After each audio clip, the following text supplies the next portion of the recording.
একদম পুরোপুরি দোকানের মতো লজেন্স বানানোর জন্য আমি এখানে দুটো কাঁচা আম নিয়ে নিয়েছি।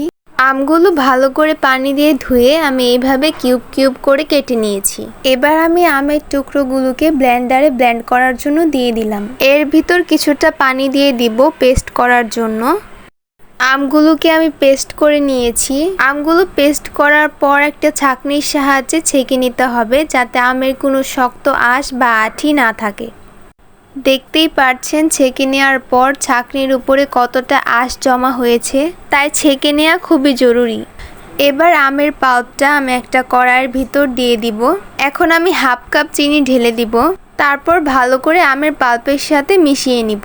চিনিটা সম্পূর্ণ গলে না যাওয়া পর্যন্ত আমি আলতো হাতে নাড়তে থাকবো। তারপর দিয়ে দিব 1 চামচ বিট লবণ আর হাফ চামচ জলজিরা। কাঁচা আমের ক্যান্ডির কালার আনার জন্য আমি এখানে অল্প পরিমাণ গ্রিন ফুড কালার অ্যাড করেছি। আপনি চাইলে এটা স্কিপও করতে পারেন, এটা পুরোই অপশনাল। তারপর ভালো করে মিশিয়ে আমি নাড়তে থাকবো। আমার ক্যান্ডির পিউরিটা একদম রেডি হয়ে গিয়েছে। আমি ক্যান্ডি সেট করার জন্য এখানে একটা চকলেটের মোল্ড নিয়ে নিয়েছি। এর ভিতর আমি পিউরিটা একটু একটু করে ঢেলে দিচ্ছি। এবার আমি এই মোল্ডটাকে 1 ঘন্টা ধরে নর্মাল জায়গায় এইভাবে রেখে দেব। ফিরে আসছি 1 ঘন্টা পর।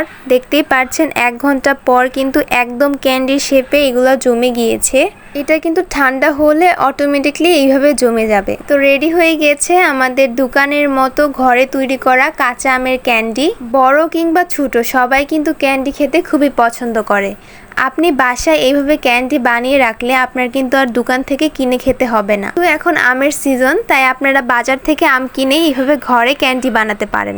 এই ছিল আমার আজকের রেসিপি। আমার এই ভিডিওটি যদি আপনার ভালো লেগে থাকে তাহলে আমার ভিডিওতে লাইক, কমেন্ট এবং শেয়ার করে দিবেন। আর আমার চ্যানেল নতুন এসে থাকলে আমার চ্যানেলটিকে সাবস্ক্রাইব করে পাশে থাকা বেল আইকনটি অন করে দিবেন, যাতে আমার নিত্য নতুন ভিডিও আপনি পেয়ে যান সবার আগে। আর আমার এই ভিডিওটি ফেসবুক থেকে দেখে থাকলে আমার ফেসবুক পেজটিকে ফলো করে দিবেন। আজ এই পর্যন্তই, দেখা হবে নেক্সট ভিডিওতে।